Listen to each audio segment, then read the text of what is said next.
Comenzamos con el estudio de la Parashá Tarría Mesorá, que significa ella concibe. Está en el libro de Levítico, del capítulo 12, versículo 1 al 15, versículo 33. Y en esta oportunidad vamos a estudiar la primera liyá del capítulo 12, 1 al 13, 5.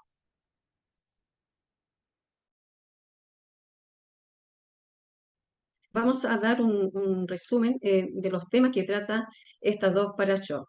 Primero vamos a ver que la mujer que da a luz debe hacer un proceso de purificación que incluye sumergirse en una misbé, o sea, en una piscina de agua natural, y traer las ofrendas al templo santo. Toda madre eh, tenía prohibido entrar en el santuario durante 40 días si hubiera tenido un niño y 80 días si había tenido una niña.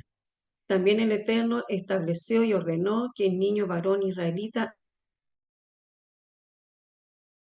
debe tener, o sea, la circuncisión a los 8 días de su nacimiento. También vamos a ver que la persona que contraía la enfermedad de Sarat, que es similar a la lepra, tenía prohibido entrar en el santuario. Por consiguiente, cuando el color de la piel indicaba que podría estar aquejada de la enfermedad, era examinada por el sacerdote. Es importante entender que en esta sesión de la Torá, que aborda uno de los preceptos más importantes, que es en el judaísmo, que es con respecto a la pureza familiar. Si bien es cierto, la Torá no fue opción para esta ley, está dentro de la categoría de las leyes conocidas como Juquín, que son estatutos divinos, y que no fueron acompañados por una explicación racional explícita. Vemos también que en esta parashá hay un tema principal que es acerca de la restricción que el Eterno ha puesto sobre su lugar o espacio sagrado. También vemos que el templo era el lugar de encuentro entre el hombre y Hashem. Por lo tanto, aquí vemos que en esta parashá hay dos propósitos. Primero, una, que el Eterno quería proteger su espacio sagrado de cualquiera impureza. El segundo punto es que Hashem no tenía nada en contra de la mujer, sino que al contrario, era para protegerla. Comenzamos entonces con Vayikra, capítulo 12, del versículo 2 al 5, donde nos dice que una mujer que concibe y da a luz un hijo varón será impura 7 días, pero si da a luz una niña será impura 2 semanas, o sea, 14 días. Entonces aquí vemos que después de los 7 días o 14 días de impureza ritual, comienza la transición hacia la purificación. Si tuvo varón, la Torah dice son 7 días más 33 días, en total son 40 días.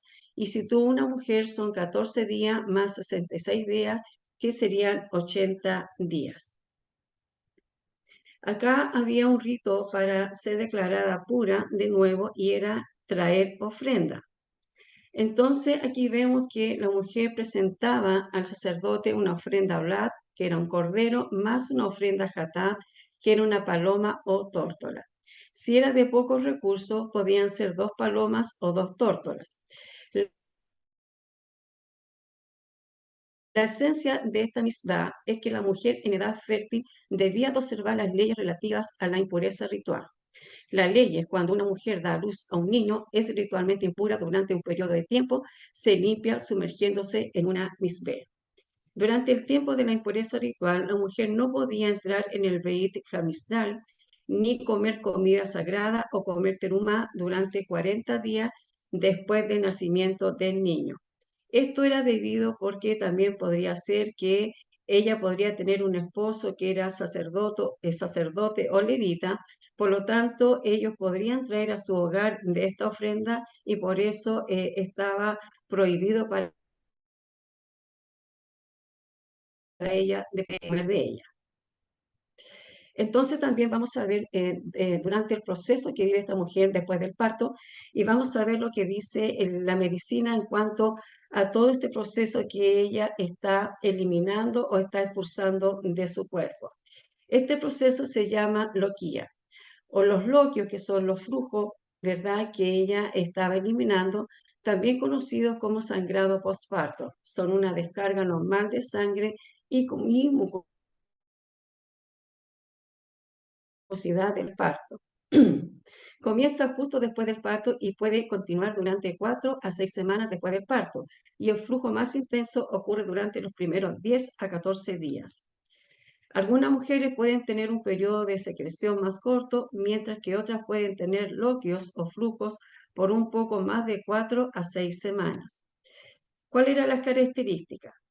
Los líquidos que ella botaba era similar a la sangre menstrual, pero normalmente es más abundante y dura un poco más que un periodo normal. También contiene elementos que no se encuentran en la sangre menstrual, como restos de placenta. A medida que pasa el loquio o los flujos, puede verse rosado, marrón, amarillo o acuoso. Es posible que vea pequeños coágulos de sangre contenidos en los loquios, siempre y cuando no sean más grandes que una ciruela y no eliminen varios en un periodo de 24 horas. Esto es normal. Si se preocupa el coágulo que haya expulsado es mucho mayor, no dudar de consultar a su médico. ¿Por qué? Vamos a ver las causas. Durante 9 meses su útero no solo ha alojado a su bebé, sino que también a su placenta y mucho exceso de tejido uterino y sangre. Cuando nace su bebé, el útero arroja todo este material adicional a través de las contracciones uterinas postparto, que también son normales. Ayudan a que su útero se reduzca a su tamaño normal. ¿Cuánto dura el sangrado postparto? El sangrado postparto normal suele durar de 4 a 8 semanas en total. El sangrado más intenso, llamado loquía rubra, dura los primeros 2 a 4 días después del parto. También puede sentir algunos calambres durante ese tiempo a medida que su útero continúa contrayéndose y encogiéndose. Los loquios o los fluidos disminuirán antes de detenerse en otras 2 o 4 semanas. Durante ese tiempo, muchas mujeres tendrían chorros de sangrado varias veces al día, generalmente mientras amamantan o extraen leche. Este es el útero que se contrae en respuesta a la liberación de oxitocina asociada con la bajada de la leche. Esta conexión ayuda a expulsar la sangre acumulada dentro del útero y fomenta el regreso al tamaño uterino previo al embarazo. Un pequeño número de mujeres continúa teniendo escasos loquios o manchado intermitente durante algunas semanas. Veamos lo que nos dice Vallecra 12:4. Ella no tocará ninguna cosa santa. La esencia era que a una persona ritualmente impura se le prohibía comer ofrendas sagradas. Las leyes con respecto a esta misma era que una persona ritualmente impura se le permite comer ofrenda sagrada solo después de sumergirse en una misbé y esperar hasta que se ponga el sol. Y si también está obligado a traer una ofrenda una vez completado su periodo de purificación, se le prohíbe comer de las ofrendas sagradas hasta después de que traiga su sacrificio. Vallecra 12:6. Y cuando se cumplan los días de su purificación, traerá un cordero en su primer año para holocausto y un pichón o una tórtola para expiación. La esencia era que al finalizar su periodo de purificación, es una misbá que la mujer embarazada, o en este caso la que ya había dado a luz, traiga 2 ofrendas, un holocausto, un cordero y una ofrenda por el pecado, paloma o tórtola. La ley era que una mujer que no puede pagar un cordero para el holocausto puede traer 2 palomas o 2 tórtolas para ambas ofrendas. Las ofrendas se traen 40 días después del nacimiento de un niño y 80 días después del nacimiento de una niña. La perspectiva respecto al propósito del holocausto es que la mujer exprese su gratitud a Hashem, quien la liberó a salvo de los peligros del parto. Hoy en día, cuando se traen ofrendas debido a la ausencia del Brit Hamisnait, el esposo de una mujer en edad fértil es llamado a la Torá. Recibe una aliyá después de 40 días después del nacimiento de un niño y 80 días después del nacimiento de una niña. Lucas capítulo 2, versículo 21 al 24, que está muy relacionado con Levítico 12, del 1 al 8. En Lucas 2, 22 nos dice, cuando se cumplieron los días de la purificación de ellos, según la ley de Moisés, los subieron a Jerusalén para presentarlo al Señor. Como está escrito en la ley del Señor, todo varón que abra la matriz será llamado santo para el Señor, y para ofrecer un sacrificio conforme a lo dicho en la ley del Señor, un par de tórtolas o 2 pichones. Pero primero vamos a ver en Lucas capítulo 2, versículo 21, que dice, cuando se cumplieron los 8 días para circuncidarle, le pusieron por nombre Yeshua, el nombre dado por el ángel antes de que él fuera concebido en el seno materno. Entonces vamos a ver por qué la misbah de la Brit Milá se cumple al día octavo y no al séptimo.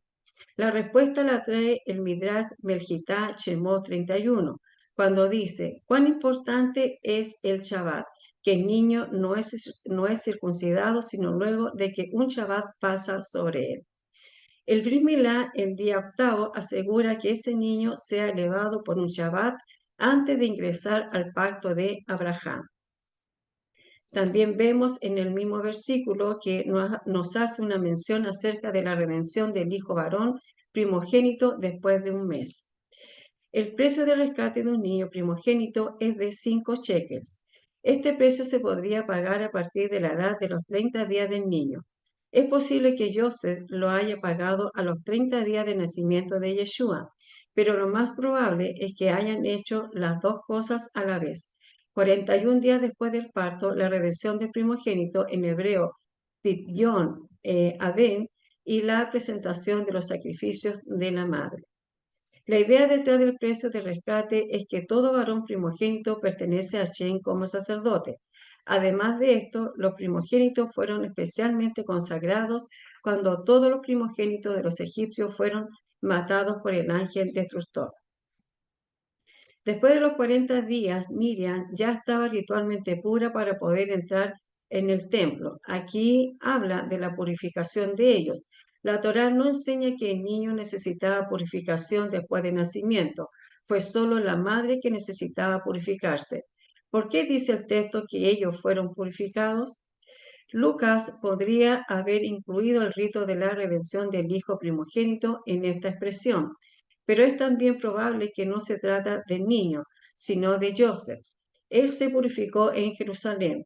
Para poder entrar en el templo, todos necesitaban purificarse. Es posible que este texto haga referencia a este hecho cuando Joseph y Miriam se purificaron antes de entrar en el templo para presentar a su hijo ante Hashem. Lo normal era que la mujer presentara un cordero como la y un ave como jatá. Pero si no tenía recursos para dar un cordero, podía dar 2 aves, como está escrito en Levítico 12:8. Este texto nos muestra que Joseph y Miriam no tenían suficiente dinero para ofrecer un cordero. Lo maravilloso aquí es que ya tenían un cordero. Ese cordero fue entregado a Hashem y luego redimido. Por eso no necesitaban otro cordero, sino solo un ave que representaba la entrega total de la madre y el hijo a Hashem. Pero también tenemos que es interesante cuando nos dice que Miriam, en este caso, tenía que presentar su ofrenda. Entonces, ¿dónde iba a dejar la ofrenda la mujer? Iba a la puerta Nicanor o Sha'ar y Nicanor. La puerta de Nicanor, llamada así por un rico judío de Alejandría que donó la puerta, que se distingue por su color cobrizo, conducía desde el patio de las mujeres hacia uno más al interior, al que se llegaba por una escalinata de caracol de 15 escalones, en la que los levitas cantaban y hacían oír música. También en ese lugar, en esa puerta, se realizaban otras ceremonias, ya y que están ubicadas en el portillo del norte de la entrada de Nicanor. Estas ceremonias eran la limpieza de la mesorá del leproso, la bebida de las aguas amargas de la azotada de la mujer acusada de adulterio y una madre por la dedicación de su hijo recién nacido. Entonces aquí en esta imagen podemos ver que el atrio de las mujeres el portón Nicanor y la fachada oriental del templo.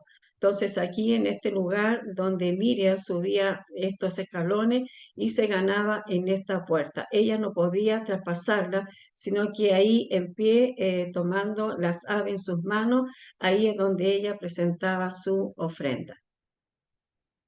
Ahora vamos a las leyes sobre la lepra, que en Vallicrá capítulo 13, del versículo 1 al 5.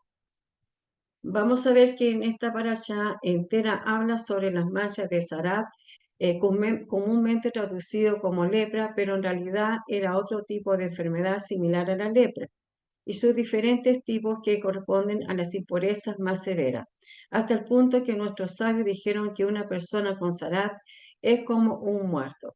Y una persona impurificada con esta enfermedad debe ser aislada del resto fuera del campamento de Israel.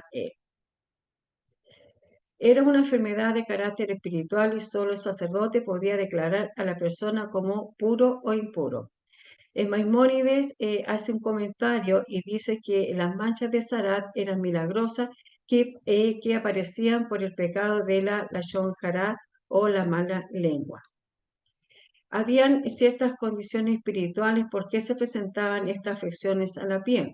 Según los estudios de la semana que hemos estado dando, ahí habían, por ejemplo, la arrogancia, el hablar o hacer algo en contra de lo sagrado, las acusaciones falsas, no relacionarse en forma socialmente aceptable, hablar mal de otro, o sea, la Lashon Hara, que está también conocida como la lengua malvada.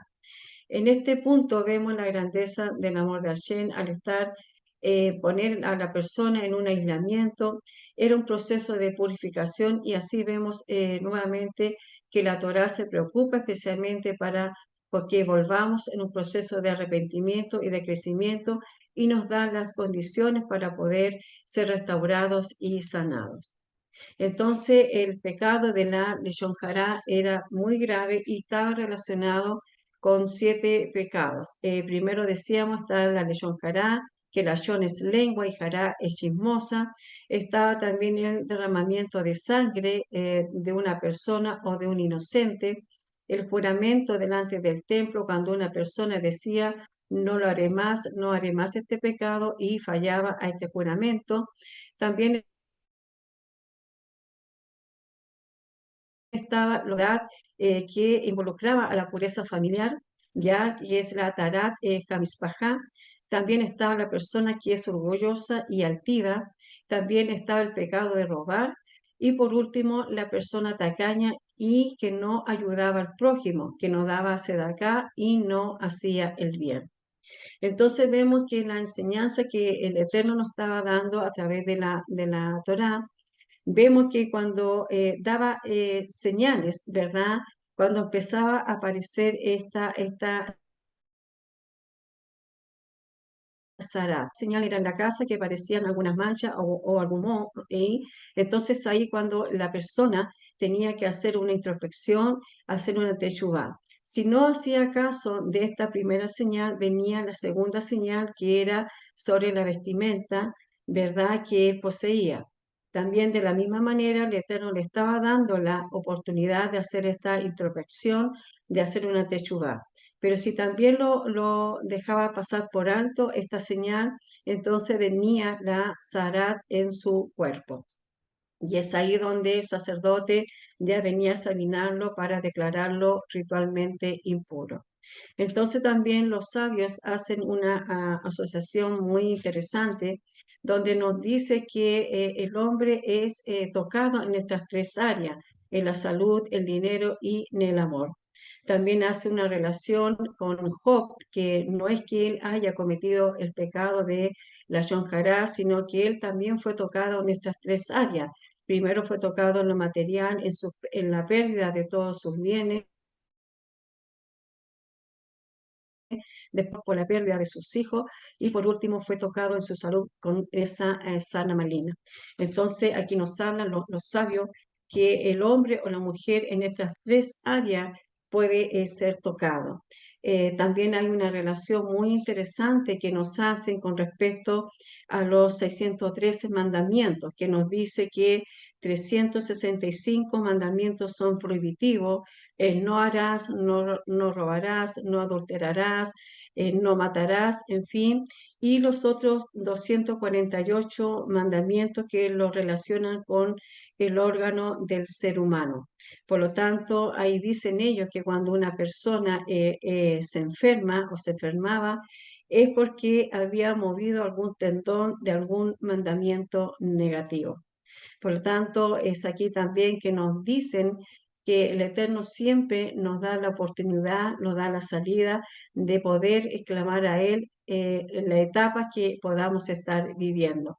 Por eso, más que nada, nos aconsejan los sabios de que para no cometer este pecado de Leshon Hará, nosotros debemos destacar lo positivo de la persona, hablar de ello, de esa cualidad que nosotros podamos encontrar en él, para así nosotros no caer en el pecado de la lesión jara.